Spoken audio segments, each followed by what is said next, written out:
شروع اللہ کا نام لے کر جو بڑا مہربان نہایت رحم والا ہے۔ اے پیغمبر، اللہ سے ڈرتے رہنا اور کافروں اور منافقوں کا کہا نہ ماننا۔ بے شک اللہ جاننے والا ہے، حکمت والا ہے۔ اور جو کتاب تم کو تمہارے پروردگار کی طرف سے وحی کی جاتی ہے اسی کی پیروی کیے جانا۔ بے شک اللہ تمہارے سب اعمال سے خبردار ہے۔ اور اللہ پر بھروسہ رکھنا اور اللہ ہی کارساز کافی ہے۔ اللہ نے کسی آدمی کے پہلو میں دو دل نہیں بنائے، اور نہ تمہاری بیویوں کو جن کو تم ماں کہہ بیٹھتے ہو تمہاری ماں بنایا، اور نہ تمہارے لے پالکوں کو تمہارے بیٹے بنایا۔ یہ سب تمہارے منہ کی باتیں ہیں، اور اللہ تو سچی بات فرماتا ہے اور وہی سیدھا رستہ دکھاتا ہے۔ مومنو، منہ بولے بیٹوں کو ان کے باپوں کے نام سے پکارا کرو کہ اللہ کے نزدیک یہی بات درست ہے۔ اگر تم کو ان کے باپوں کے نام معلوم نہ ہو تو دین میں وہ تمہارے بھائی اور دوست ہیں، اور جو بات غلطی سے ہو گئی ہو اس کا تم پر کچھ گناہ نہیں، لیکن جو قصد دلی سے کرو اس پر معاوضہ ہے، اور اللہ بخشنے والا ہے، مہربان ہے۔ پیغمبر مومنوں پر ان کی جانوں سے بھی زیادہ حق رکھتے ہیں، اور پیغمبر کی بیویاں لوگوں کی مائیں ہیں، اور رشتہ دار آپس میں کتاب اللہ کی روح سے مسلمانوں اور مہاجروں کے مقابلے میں ایک دوسرے کے ترکے کے زیادہ حقدار ہیں، مگر یہ کہ تم اپنے دوستوں کے ساتھ احسان کرنا چاہو۔ یہ حکم کتاب یعنی قرآن میں لکھ دیا گیا ہے۔ اور جب ہم نے پیغمبروں سے ان کا عہد لیا، اور تم سے اور نوح سے اور ابراہیم سے اور موسیٰ سے اور مریم کے بیٹے عیسیٰ سے، اور ہم نے عہد بھی ان سے پکا لیا تاکہ سچ کہنے والوں سے ان کی سچائی کے بارے میں اللہ دریافت کرے، اور اس نے کافروں کے لیے دکھ دینے والا عذاب تیار کر رکھا ہے۔ مومنو، اللہ کی اس مہربانی کو یاد کرو جو اس نے تم پر اس وقت کی جب فوجیں تم پر حملہ کرنے کو آئیں تو ہم نے ان پر آندھی چھوڑ دی اور ایسے لشکر نازل کیے جن کو تم دیکھ نہیں سکتے تھے، اور جو کام تم کرتے ہو اللہ ان کو دیکھ رہا ہے۔ جب وہ لوگ تمہارے اوپر اور نیچے کی طرف سے تم پر چڑھ آئے، اور جب تمہاری آنکھیں پھر گئیں اور دل مارے دہشت کے گلوں تک پہنچ گئے، اور تم اللہ کی نسبت طرح طرح کے گمان کرنے لگے، اس موقع پر مومن آزمائے گئے اور سختی سے ہلا ہلا دیے گئے۔ اور جب منافق اور وہ لوگ جن کے دلوں میں بیماری تھی کہنے لگے کہ اللہ اور اس کے رسول نے تو ہم سے محض دھوکے کا وعدہ کیا تھا، اور جب ان میں سے ایک جماعت کہتی تھی کہ اے اہل یثرب، یہاں تمہارے ٹھہرنے کا مقام نہیں تو لوٹ چلو، اور ایک گروہ ان میں سے پیغمبر سے اجازت مانگنے اور کہنے لگا کہ ہمارے گھر کھلے پڑے ہیں، حالانکہ وہ کھلے نہیں تھے، وہ تو صرف بھاگنا چاہتے تھے۔ اور اگر فوجیں اطراف مدینہ سے ان پر آ داخل ہوں پھر ان سے خانہ جنگی کے لیے کہا جائے تو فوراً کرنے لگیں، اور اس کے لیے بہت کم توقف کریں، حالانکہ پہلے اللہ سے اقرار کر چکے تھے کہ پیٹ نہیں پھیریں گے، اور اللہ سے جو اقرار کیا جاتا ہے اس کی ضرور پرسش ہوگی۔ کہہ دو کہ اگر تم مرنے یا مارے جانے سے بھاگتے ہو تو بھاگنا تم کو فائدہ نہیں دے گا، اور اس صورت میں تم بہت ہی کم فائدہ اٹھاؤ گے۔ کہہ دو کہ اگر اللہ تمہارے ساتھ برائی کا ارادہ کرے تو کون تم کو اس سے بچا سکتا ہے، یا اگر تم پر مہربانی کرنا چاہے تو کون اس کو ہٹا سکتا ہے۔ اور یہ لوگ اللہ کے سوا کسی کو نہ اپنا دوست پائیں گے اور نہ مددگار۔ اللہ تم میں سے ان لوگوں کو بھی جانتا ہے جو لوگوں کو منع کرتے ہیں اور اپنے بھائیوں سے کہتے ہیں کہ ہمارے پاس چلے آؤ، اور وہ لڑائی میں نہیں آتے مگر کم، یہ اس لیے کہ تم سے بخل کرتے ہیں۔ پھر جب ڈر کا وقت آئے تو تم ان کو دیکھو کہ تمہاری طرف دیکھ رہے ہیں، اور ان کی آنکھیں اسی طرح پھر رہی ہیں جیسے کسی کو موت سے غشی آ رہی ہو۔ پھر جب خوف جاتا رہے تو تیز تیز زبانوں کے ساتھ تمہارے بارے میں باتیں کریں اور مال میں بخل کریں۔ یہ لوگ حقیقت میں ایمان لائے ہی نہ تھے، تو اللہ نے ان کے اعمال برباد کر دیے، اور یہ اللہ کو آسان تھا۔ یہ لوگ خوف کے سبب خیال کرتے ہیں کہ فوجیں نہیں گئیں، اور اگر لشکر آ جائیں تو تمنا کریں کہ کاش خانہ بدوشوں میں جا رہے، اور تمہاری خبر پوچھا کریں، اور اگر تمہارے درمیان ہو تو لڑائی نہ کریں مگر کم۔ مسلمانوں، تم کو اللہ کے رسول کی پیروی کرنی بہتر ہے، یعنی ہر اس شخص کو جسے اللہ سے ملنے اور روز قیامت کے آنے کی امید ہو، اور وہ اللہ کا ذکر کثرت سے کرتا ہو۔ اور جب مومنوں نے کافروں کے لشکر کو دیکھا تو کہنے لگے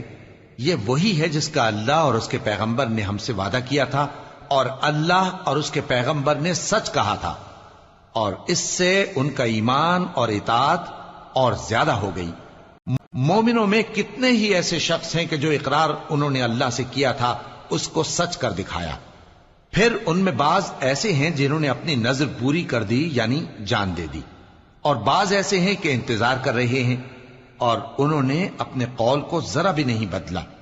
تاکہ اللہ سچوں کو ان کی سچائی کا بدلہ دے اور منافقوں کو چاہے تو عذاب دے یا ان پر مہربانی فرمائے۔ بے شک اللہ بخشنے والا ہے، مہربان ہے۔ اور جو کافر تھے ان کو اللہ نے پھیر دیا، وہ اپنے غصے میں بھرے ہوئے تھے، کچھ بھلائی حاصل نہ کر سکے، اور اللہ مومنوں کے لیے لڑائی میں کافی ہو گیا، اور اللہ زور آور ہے، غالب ہے۔ اور اس نے اہل کتاب میں سے جن لوگوں نے ان کی یعنی مکے والوں کی مدد کی تھی ان کو ان کے قلعوں سے اتار دیا اور ان کے دلوں میں دہشت ڈال دی، تو بعض کو تم قتل کر دیتے تھے اور بعض کو قید کر لیتے تھے،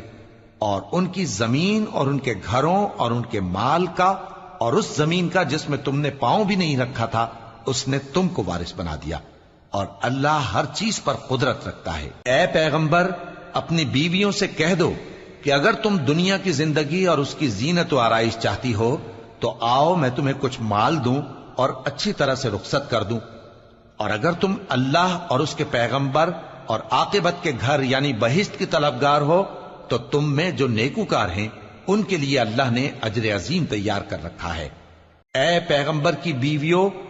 تم میں سے جو کوئی کھلی ناشائستہ حرکت کرے گی اس کو دونی سزا دی جائے گی،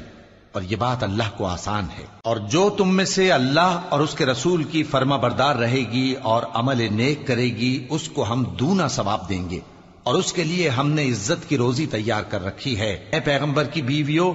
تم عام عورتوں کی طرح نہیں ہو، اگر تم پرہیزگار رہنا چاہتی ہو تو کسی اجنبی شخص سے نرم لہجے میں بات نہ کرو،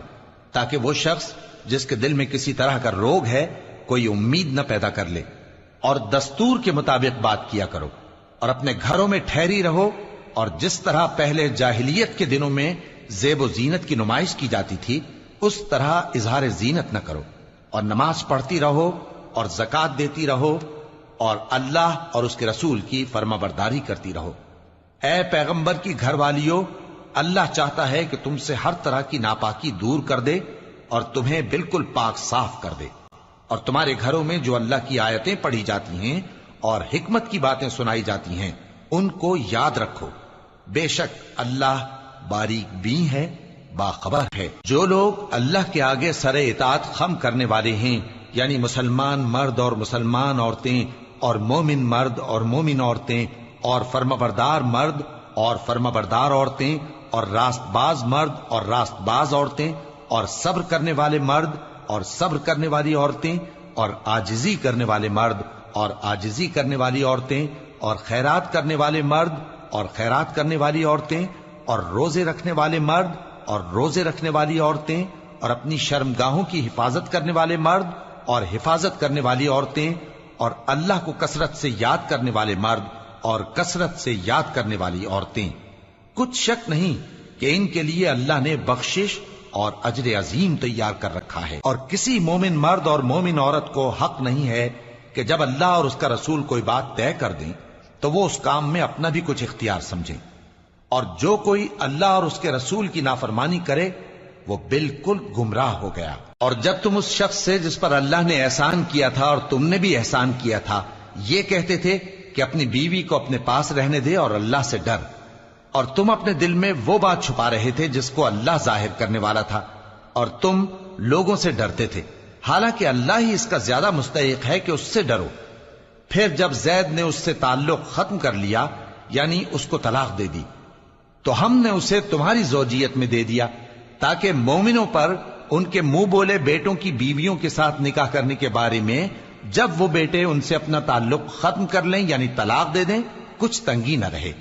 اور اللہ کا حکم واقع ہو کر رہنے والا تھا۔ پیغمبر پر اس کام میں کچھ تنگی نہیں جو اللہ نے ان کے لیے مقرر کر دیا، اور جو لوگ پہلے گزر چکے ہیں ان میں بھی اللہ کا یہی دستور رہا ہے، اور اللہ کا حکم ٹھہر چکا تھا، یعنی ان پیغمبروں میں جو اللہ کے پیغام جوں کہ توں پہنچاتے اور اس سے ڈرتے اور اللہ کے سوا کسی سے نہیں ڈرتے تھے، اور اللہ ہی حساب کرنے کو کافی ہے۔ محمد صلی اللہ علیہ وآلہ وسلم تمہارے مردوں میں سے کسی کے والد نہیں ہیں،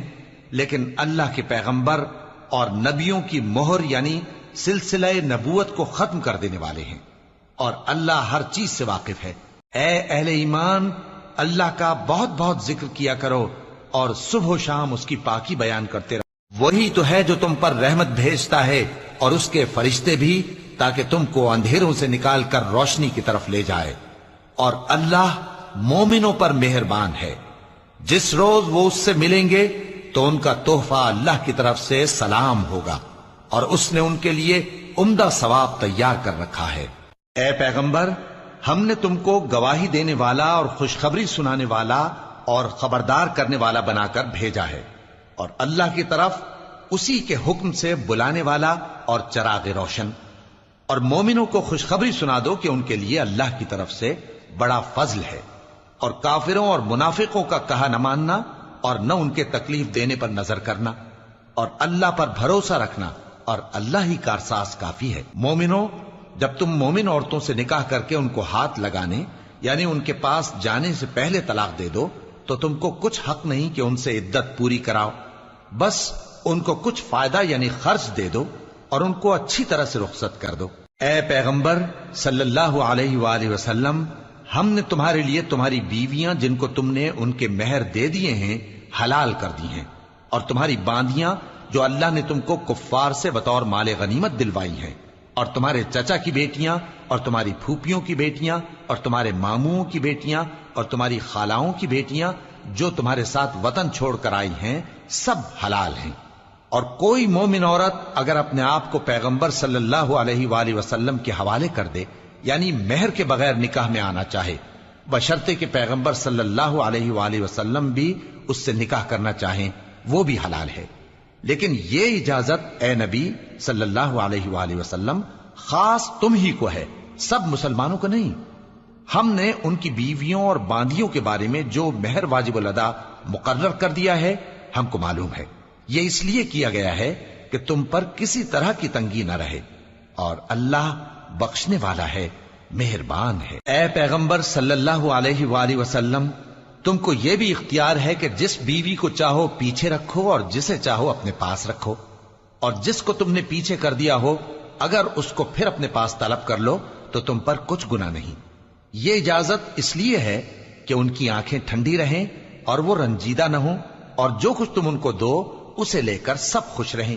اور جو کچھ تمہارے دلوں میں ہے اللہ اسے جانتا ہے، اور اللہ جاننے والا ہے، بردبار ہے۔ اے پیغمبر صلی اللہ علیہ وآلہ وسلم، ان کے سوا اور عورتیں تم کو جائز نہیں، اور نہ یہ کہ ان بیویوں کو چھوڑ کر اور بیویاں کر لو، خواہ ان کا حسن تم کو کیسا ہی اچھا لگے، مگر وہ جو تمہارے ہاتھ کا مال ہے یعنی باندیوں کے بارے میں تم کو اختیار ہے، اور اللہ ہر چیز پر نگاہ رکھتا ہے۔ مومنوں، پیغمبر صلی اللہ علیہ وآلہ وسلم کے گھروں میں نہ جایا کرو مگر اس صورت میں کہ تم کو اجازت دی جائے یعنی کھانے کے لیے بلایا جائے جبکہ اس کے پکنے کا انتظار بھی نہ کرنا پڑے، لیکن جب تمہاری دعوت کی جائے تو جاؤ، اور جب کھانا کھا چکو تو چل دو، اور باتوں میں جی لگا کر نہ بیٹھ رہو۔ یہ بات پیغمبر صلی اللہ علیہ وآلہ وسلم کو ایذا دیتی تھی، اور وہ تم سے حیا کرتے تھے اور کہتے نہیں تھے، لیکن اللہ سچی بات کے کہنے سے نہیں شرماتا، اور جب پیغمبر صلی اللہ علیہ وآلہ وسلم کی بیویوں سے کوئی سامان مانگو تو پردے کے باہر سے مانگو، یہ تمہارے اور ان کے دلوں کے لیے بہت پاکیزگی کی بات ہے۔ اور تم کو یہ شایع نہیں کہ رسول اللہ صلی اللہ علیہ وآلہ وسلم کو تکلیف دو، اور نہ یہ کہ ان کی بیویوں سے کبھی ان کے بعد نکاح کرو، بے شک یہ اللہ کے نزدیک بڑا گناہ کا کام ہے۔ اگر تم کسی چیز کو ظاہر کرو یا اس کو مخفی رکھو تو یاد رکھو کہ اللہ ہر چیز سے باخبر ہے۔ خواتین پر اپنے باپ دادا سے پردہ نہ کرنے میں کچھ گناہ نہیں، اور نہ اپنے بیٹوں سے اور نہ اپنے بھائیوں سے اور نہ اپنے بھتیجوں سے اور نہ اپنے بھانجوں سے، نہ اپنی سی خواتین سے اور نہ اپنے باندی غلاموں سے۔ اور اے خواتین، اللہ سے ڈرتی رہو، بے شک اللہ ہر چیز سے واقف ہے۔ اللہ اور اس کے فرشتے اس پیغمبر صلی اللہ علیہ وآلہ وسلم پر درود بھیجتے ہیں، مومنو تم بھی ان پر درود بھیجو اور خوب سلام بھیجا کرو۔ جو لوگ اللہ اور اس کے پیغمبر صلی اللہ علیہ وآلہ وسلم کو اذیت پہنچاتے ہیں ان پر اللہ دنیا اور آخرت میں لعنت کرتا ہے، اور ان کے لیے اس نے ذلیل کرنے والا عذاب تیار کر رکھا ہے۔ اور جو لوگ مومن مردوں اور مومن عورتوں کو ایسے کام کی تہمت سے جو انہوں نے نہ کیا ہو ایذا دیں تو انہوں نے بہتان کا اور کھلے گناہ کا بوجھ اپنے سر پر رکھا۔ اے پیغمبر صلی اللہ علیہ وآلہ وسلم، اپنی بیویوں اور بیٹیوں اور مسلمانوں کی عورتوں سے کہہ دو کہ باہر نکلا کریں تو اپنے چہروں پر چادر لٹکا کر گھونگھٹ نکال لیا کریں۔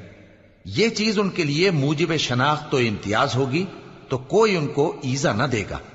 اور اللہ بخشنے والا ہے، مہربان ہے۔ اگر منافق اور وہ لوگ جن کے دلوں میں روگ ہے اور جو مدینے کے شہر میں بری بری خبریں اڑایا کرتے ہیں اپنی حرکتوں سے باز نہ آئیں گے تو ہم تم کو ان کے پیچھے لگا دیں گے، پھر وہ تمہارے پڑوس میں نہ رہ سکیں گے مگر تھوڑے دن، وہ بھی پھٹکارے ہوئے، جہاں پائے گئے پکڑے گئے اور جان سے مار ڈالے گئے۔ جو لوگ پہلے گزر چکے ہیں ان کے بارے میں بھی اللہ کی یہی عادت رہی ہے، اور تم اللہ کی عادت میں تغیر و تبدل نہ پاؤ گے۔ لوگ تم سے قیامت کی نسبت دریافت کرتے ہیں کہ کب آئے گی، کہہ دو کہ اس کا علم اللہ ہی کو ہے، اور تمہیں کیا پتا، ہو سکتا ہے قیامت قریب ہی آ گئی ہو۔ بے شک اللہ نے کافروں پر لعنت کی ہے اور ان کے لیے جہنم کی آگ تیار کر رکھی ہے، اس میں وہ ہمیشہ ہمیشہ رہیں گے، نہ کسی کو دوست پائیں گے اور نہ مددگار۔ جس دن ان کے چہرے آگ میں الٹ پلٹ کیے جائیں گے تو کہیں گے اے کاش ہم اللہ کی فرما برداری کرتے اور رسول صلی اللہ علیہ وآلہ وسلم کا حکم مانتے، اور کہیں گے کہ اے ہمارے پروردگار، ہم نے اپنے سرداروں اور بڑوں کا کہا مانا تو انہوں نے ہم کو رستے سے بھٹکا دیا۔ اے ہمارے پروردگار، ان کو دگنا عذاب دے اور ان پر بڑی لعنت کر۔ مومنو، تم ان لوگوں جیسے نہ ہونا جنہوں نے موسیٰ کو عیب لگا کر رنج پہنچایا تو اللہ نے ان کو بے عیب ثابت کر دیا، اور وہ اللہ کے نزدیک آبرو والے تھے۔ مومنو، اللہ سے ڈرا کرو اور بات سیدھی کہا کرو، وہ تمہارے سب کام سنوار دے گا اور تمہارے گناہ بخش دے گا، اور جو شخص اللہ اور اس کے رسول صلی اللہ علیہ وآلہ وسلم کی فرمانبرداری کرے گا تو بے شک بڑی مراد پائے گا۔ ہم نے بار امانت کو آسمانوں اور زمین اور پہاڑوں پر پیش کیا تو انہوں نے اس کے اٹھانے سے انکار کیا اور اس سے ڈر گئے، اور انسان نے اس کو اٹھا لیا، بے شک وہ بڑا ظالم، بڑا جاہل ہے۔ تاکہ اللہ منافق مردوں اور منافق عورتوں اور مشرک مردوں اور مشرک عورتوں کو عذاب دے، اور اللہ مومن مردوں اور مومن عورتوں پر مہربانی کرے، اور اللہ تو بخشنے والا ہے، مہربان ہے۔